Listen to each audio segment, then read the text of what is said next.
Meus irmãos, a paz do Senhor, que Deus abençoe. Vamos de devocional. Meu nome é Luiz, para quem não me conhece, esposo da Sunamita. E estamos nesse propósito de lermos o Novo Testamento em 6 meses. E todos os dias nós lemos um capítulo e estudamos, conversamos com os irmãos.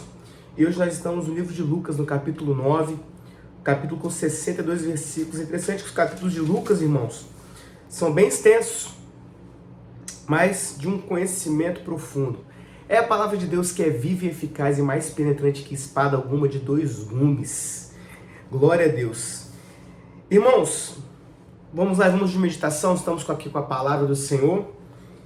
E que Deus possa te abençoar, que Deus venha falar o seu coração. Sem mais delongas, porque eu acho que esse vídeo vai ser um pouco extenso, mas fique até o final, porque o Senhor sempre tem dado uma porção da palavra dele para nós.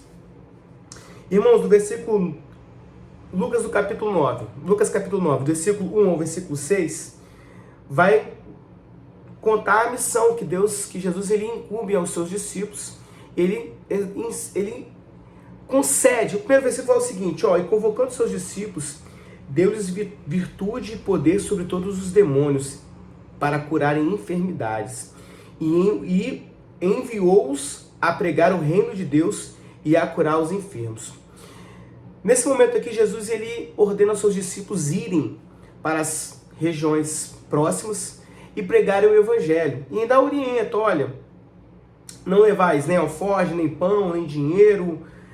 Se alguém não receber, saia naturalmente. E assim foi.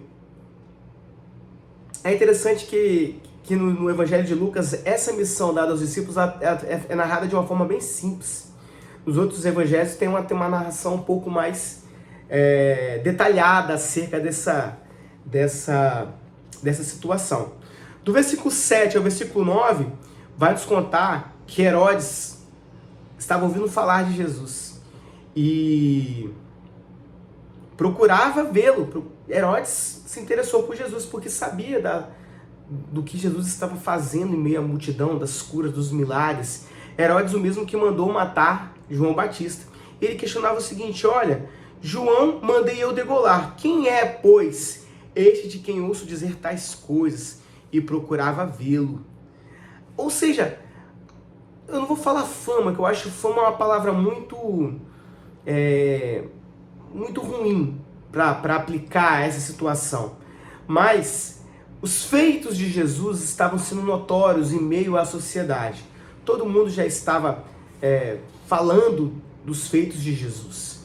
Não, diga-se de passagem, irmãos, não eram qualquer feitos, não eram feitos comuns. Era realmente só quem tivesse o Espírito de Deus, quem fosse enviado de Deus, que poderia fazê-lo. Isso em meio a uma sociedade que, diga-se de passagem, era uma sociedade muito rígida com as coisas de Deus.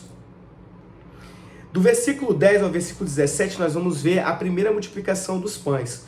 Nos outros evangelhos também a narração é um pouco mais detalhada, mas aqui vai abordar sobre a multiplicação dos pães. E aqui fala que 5.000 homens estavam com Jesus e os discípulos chegam a Jesus e falam o seguinte, olha, despeça-os, por quê? Para que eles possam ir até as aldeias, as partes mais próximas e se alimentem, né? E comprem vestes, porque já estavam há um tempo com Jesus. E Jesus fala para os discípulos da seguinte maneira, olha, dê vocês o de comer.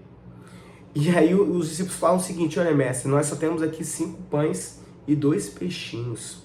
E o versículo 16 fala o seguinte, e tomando 5 pães e os 2 peixes e olhando para o céu, abençoou-os e partiu-os e deu-os aos seus discípulos para os porem diante da multidão. E comeram todos e saciaram-se e levantaram do que lhes sobejou 12 cestos de pedaços. Jesus multiplica os pães, alimenta uma multidão de 5.000 homens e ainda sobra 12 cestos. Aleluia! O nosso Deus, ele é conhecido como Jeová Jireh, o Deus que dá provisão, o Deus que provê. O Deus que provê. Engraçado que os discípulos talvez estavam preocupados com isso, mas Jesus não estava preocupado com isso. Às vezes, aos nossos olhos humanos, as coisas vão dar errado. Mas Jesus não se preocupa, porque Jesus sabe que ele é poderoso para fazer, para multiplicar o pão, se for a vontade dele. Não tinha preocupação de Jesus, tanto que ele fala assim, dê vocês de comer. E multiplicou os pães e deu à multidão. Do versículo 18 ao versículo 22, eu vou ler para os irmãos, que é bem curtinho, fala o seguinte: e aconteceu que, estando ele orando, em particular, estava com os 12 discípulos e perguntou-lhes, dizendo, quem diz a multidão que eu sou? Respondendo eles, disseram, João Batista, outros Elias e outros que um dos antigos profetas ressuscitou. E disse-lhe, e vós, quem dizeis que eu sou? E respondendo Pedro disse, o Cristo de Deus. Aleluia! No versículo 22 é um versículo muito importante, irmãos, porque aqui ele fala o seguinte, e dizendo, é necessário que o Filho do Homem padeça muitas coisas, e seja rejeitado dos anciãos dos escribas, seja morto e ressuscite ao terceiro dia. Nesse diálogo aqui, o Senhor Jesus, ele já avisa que será morto. Mas, o que me chama mais a atenção nesse versículo é quando Pedro, indagado, fala assim, ó, tu és o Cristo de Deus. Nos outros evangelhos nós vamos ver mais detalhado essa história. Tu és o Cristo, Filho do Deus vivo. E aí Jesus fala o seguinte, Pedro, quem te revelou isso foi o próprio Deus. Irmãos, quando nós aceitamos a Jesus, quando nós encontramos a Jesus, os nossos olhos espirituais são abertos e começamos a compreender as coisas. Mas esse mundo não conhece ao Senhor como Salvador, como Cristo. É necessário sim orar para que Deus possa tirar as escamas dos olhos dessa sociedade e reconhecer Jesus como Salvador. Até o fato das pessoas reconhecerem a Jesus é um evento espiritual. É espiritual, é batalha espiritual, irmãos. Por quê? Porque é necessário ter fé. E a fé, ela provém de ouvir e ouvir a palavra de Deus. Então é necessário que se quebre uma barreira para que as pessoas possam alcançar que Jesus Cristo é o Cristo. Do versículo 23 ao versículo 27, tem um versículo que eu quero ler para os irmãos, que ele é muito lindo. Porque qualquer que quiser salvar a sua vida, perdê-la-á, mas qualquer que, por amor de mim, perder a sua vida, a salvará. No versículo 23, vamos ler o versículo 23. E diziam a todos, se alguém quer vir após mim, negue-se a si mesmo, tome a cada dia a sua cruz e siga-me. Porque qualquer que quiser salvar a sua vida, perdê-la-á, mas qualquer que por amor de mim perder a sua vida, a salvará. Nós cremos que a nossa vida neste mundo é uma vida passageira. Nós cremos sim na vida eterna em Cristo Jesus. Essa vida aqui, ela é passageira, ela vai ter um fim. Todos nós morreremos, a não ser que o Senhor volte aos céus de glórias e arrebate a igreja. Mas uma tendência natural e lógica é que todos nós morreremos um dia. Mas aqueles que morrerem em Cristo Jesus, aquele que perderem a sua vida por Cristo Jesus, a salvará e terá a vida eterna. E nós cremos nisso, irmãos. Possamos guardar essa fé, essa convicção. E aqui o Senhor continua falando o seguinte, olha, ele até menciona que alguns não provaram a morte por causa do arrebatamento. E aquele que se envergonhar das palavras do Senhor, o Filho do Homem também se envergonhará dessa pessoa. Do versículo 28 ao versículo 36, é extenso o capítulo, né, irmãos? Mas glória a Jesus. Do versículo 28 ao versículo 36, vai falar da transfiguração de Jesus. Jesus orando no monte, ele tem o seu rosto transfigurado e recebe ali a visita de Moisés e Elias. Pedro desperta do sono que estava dormindo, e aí tem aquela visão maravilhosa, e em determinado momento dessa visão, sai uma voz de uma nuvem que fala o seguinte, olha, e saiu da nuvem uma voz que dizia, este é meu filho amado, a ele eu ouvi. E depois eles desceram, não comentaram mais sobre isso. Nós vemos também essa passagem nos outros evangelhos. Muito, mas irmãos, imagina, né? Nós estamos, claro que Pedro e João estavam, e Tiago estavam com Jesus constantemente, mas ter uma visão como essa, ainda ouvir uma voz que falava o seguinte: ouvi o meu filho amado. Irmãos, é tremendo, é tremendo. E da mesma maneira que Jesus se manifestou daquela maneira para Tiago, João e Pedro, ele também pode fazer isso nos dias atuais. Basta buscarmos, basta nos dedicarmos ao Senhor, que irá falar conosco, irmãos. Do versículo 37 ao versículo 45, é uma passagem também que eu acho que eu gosto mais da versão, agora me fugiu a memória se Marcos e Mateus, mas nos outros evangelhos, porque é um pouco mais detalhada. Lucas conta aqui de uma forma muito mais simplória, narrando apenas os fatos, mas é a cura de um lunático. E é interessante que no início do capítulo 9, Jesus envia os discípulos às missões. Quando eles voltam, aparece um pai de um filho que estava endemoniado, lunático, e leva o filho para os discípulos. E os discípulos não conseguem expulsar esse demônio. Mas Jesus, quando chega Jesus respondendo disse: ó geração incrédula e perversa, até quando estarei ainda convosco e vos sofrereis? Trazei-me cá o teu filho. E quando vinha chegando o demônio, o derribou e convulsionou. Porém, Jesus repreendeu o espírito imundo e curou o menino e entregou ao seu pai. E todos pasmavam da majestade de Deus. Dando sequência aqui a essa passagem, nós vamos lembrar que Jesus fala o seguinte: olha, a caça de demônios que só sai através de jejum e oração. Por mais que Jesus havia dado poderes sobre curar enfermos e expulsar demônios, ainda assim os discípulos não estavam preparados, 100% preparados para expulsar aquela caça de demônios em específico. Mas tem como. Se buscarmos ao Senhor, se nos prepararmos em jejum e oração, o Senhor ele é fiel e poderoso para repreender demônios que só saem com jejum e oração. O Senhor nos concede sim, irmãos, nos concede poder. Aleluia. Do versículo 46 ao 48, há uma indagação sobre quem é o maior ao reino de Deus. E aí Jesus traz uma criança, senta no seu colo e fala o seguinte: olha, quem recebe esse pequenino recebe a mim. E quem recebe a mim recebe esse pequenino. E aquele entre vós que for o menor, esse será o maior no reino de Deus.